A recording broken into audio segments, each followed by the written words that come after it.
একটা ঘোষণা শুধু বলি,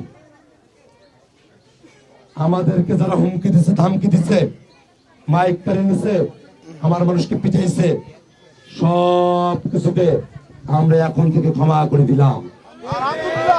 আমরা তাদেরকে কিছু করব না। কিন্তু একটা লোক আছে যে আমার এক বোনকে হুমকি দিছে, তারা যদি জিতত, এই লোক আমার ওই বোনকে নাকি 7 দিন বান্ধি দিয়ে ধর্ষণ করত।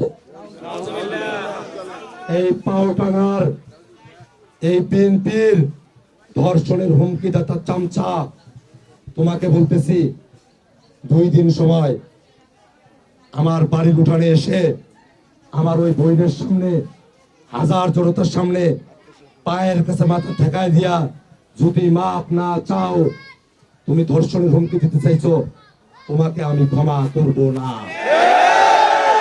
সব কিছু ক্ষমা করবো।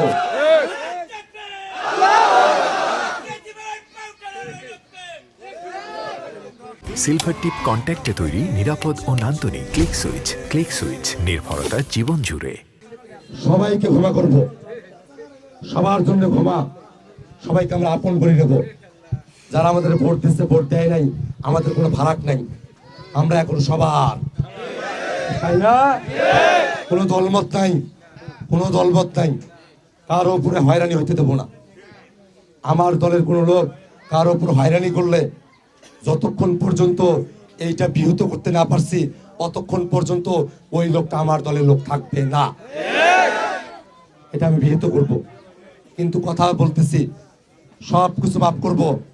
2 দিন সময় আসবে, আমরা কিচ্ছু বলবো না, তাকে কিছু বলবো সে উপলব্ধি থেকে আসবে। কিন্তু ধর্ষণের হুমকি যে দিচ্ছে, তাকে আমরা ছেড়ে দেব না। সে মাপ চাইবে, মাপ পাবে। মাপ চাবে না, যেটা শাস্তি, সেই শাস্তি কড়াই ঘন্টায় বুঝে পাবে ইনশাআল্লাহ। যদি মাপ চাইতে না আসে, ধর্ষণের হুমকি দেওয়ার কারণে আমি নিজে মামলা করব, এই লোককে জেলের ভাত খাইয়ে ছাড়বো ইনশাআল্লাহ। আমরা এলাকাটাকে আগায় নিয়ে যাব। আমরা সকলে মিলে সুন্দর করে যাতে আমাদের এলাকার জন্য কাজ করতে পারি। দোয়া করবেন না সবাই? দোয়া করবেন সবাই? আমি তো বলছি আপনাদেরকে, আমি 10টা বিষয়ে 49টা ইস্তেহার দিছি। 48টা ইস্তেহার আমি পালন করার জন্য জানে প্রাণে আমি খাটবো। একটা ইস্তেহার প্রতি 3 মাসে 2টা মতবিনিময় সভা, এইটা শতভাগ না, তার থেকে বেশি আমি পালন করবো ইনশাআল্লাহ। সবাই এতগুলো মানুষ আমাকে যদি ফোন দেন, আমি ধরিয়ে কুলাইতে পারবো? পারবো না তো। কিন্তু 3 মাসে 2 বার আপনাদের সাথে আমি 1 to 1 কথা বলবো ইনশাআল্লাহ।